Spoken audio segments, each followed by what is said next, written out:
Hi everybody, Mrs. Heisey here. Today I'm going to show you guys how to use Google Sketchup. On your computer, you'll notice that there's a little icon right here. Go ahead and click on that, and that's going to get our Google Sketchup started. What Google Sketchup is it's a design program. All right, they have, oh, look at something came up on my screen. If this comes up, you just want to hit yes, and it'll take you to where you need to go. So Google Sketchup is going to help us make our 3D images, also known as isometric images. Now, different screens come up in the beginning, and it talks about different things that you can do with this.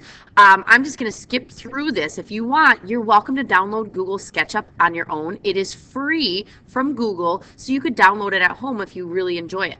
All right, we're going to choose the template. What we're going to be using is feet and inches, this very first one here. You have to click on it. Even though it's highlighted, you still have to click on it once and then hit start using SketchUp. All right, once you have this, you're going to notice this lovely lady right here. We're going to click on her and go ahead and hit delete. Okay, we don't need her there. Now what we're going to do is you guys have been assigned to create two different SketchUps, okay, two different isometric views. I'm going to start out by showing you guys the first one and then showing you some tricks on the other ones. We first need to start out by looking at our toolbars that we have here. Now the first time you load SketchUp, it's probably only going to have this toolbar across the top here. To get this one going down the side that has a little bit more for you, you are simply going to go up to View, then Toolbars, and then you want to click on the large tool set. All right, so I just did that and it took mine away. So now I'm going to go ahead and put it back on there, and I just simply have that. We're also going to kind of explain some of these. This is obviously our object, our select button right here to make a component. We don't really use that one. We don't really use the paint bucket. You might need to use the eraser. These right over here are going to create, you know, the circle, the rectangle, polygon. You might need to draw a line somewhere. You can also have an arc. You can just freehand things that are on there. So feel free to take the time to play around with this and use the different things. Right here we have what's called a push-pull. All right, over here we have a move, so if we need to move objects, if we need to rotate them, if we need to follow me, so if you're going to be extending different things, then the other ones, we don't really use any of these right down here. This one right here is our tape measure. This will help us when we are trying to figure out our lines and everything like that. We're also going to be using the dimension line right here. This is going to tell us all of our measurements for our pieces. And then these other ones right here, we have a protractor, we have text if we wanted to. There's some 3D text, different axes and things like that. This one that's kind of hiding behind my thing is an orbit. I also have it right up here. And this is going to help us rotate our objects so we can see. Then we have this one right here. It's a pan. It helps us zoom in and out. Then we have different ones down here that we can do and other different icons. So let's get started. The first thing that I want to do is I want to create a box down here of the size that I need from the sheet that was handed out in class. We need to start out by making a box that is 5 inches by 3 inches.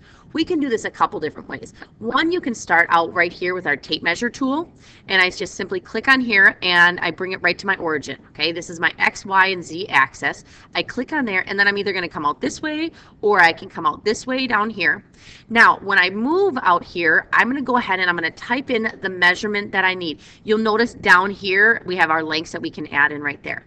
So what I'm going to do here is I'm just simply going to type in 5 inches, enter. And now look, that's a tiny little spot there. So let's zoom in so we're closer to it. Okay, then from that point, I'm going to measure over 3 inches. 3 inches, type it in, hit enter. And so this is the size box that I want. So now I can do a couple different things. I can come up here and hit on my rectangle, and I can start here, and then I just simply line up my lines this way. Now, if I don't have it perfect, you're going to notice the dimensions that are right over here. So that's how we can create lines so we know exactly how long things are.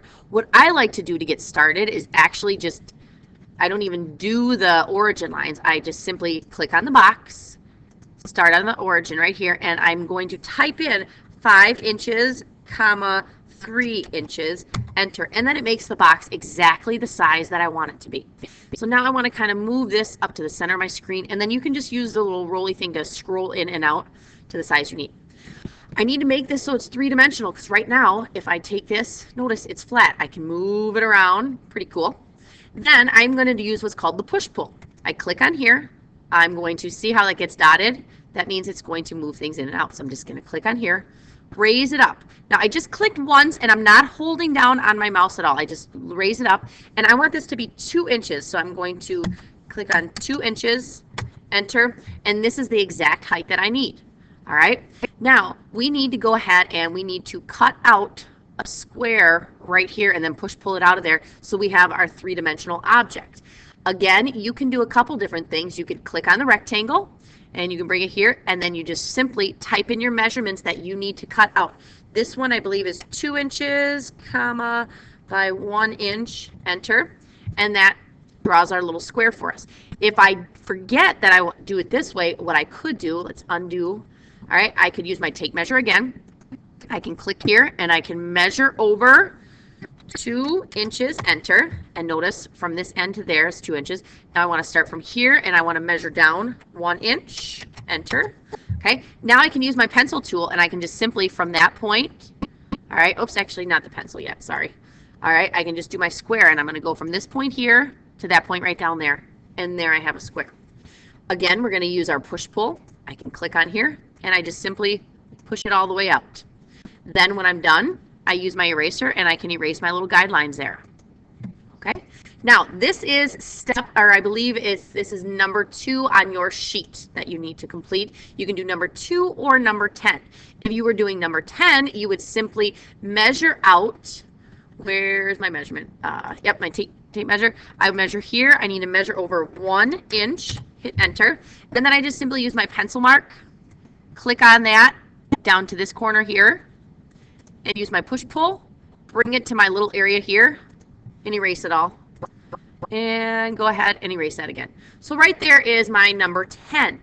Now to add the dimensions, I'm simply going to click on here, click on my dimension icon, then go from one side to the next, and pull out my measurements. Just keep going around, get all your measurements on there, there to there.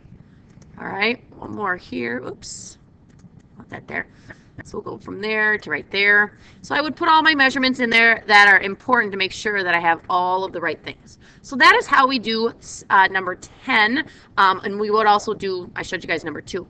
Now, an example, I'm going to erase this dimension real quick. I believe it's for either number 16 or 20. What you're going to need to do is we'll start with our tape measure. And I'm just going to go from an end point here and I'm going to measure over 1 inch. Quickly hit enter so I know where my spot is. So I would go from this point to that point, and then I'm just simply going to use my pencil mark, click there, down to the end there, and notice I have this area. I'm going to use my push-pull tool again, and I would just bring this out to whatever part it is that I need. So that's how simple Google SketchUp is.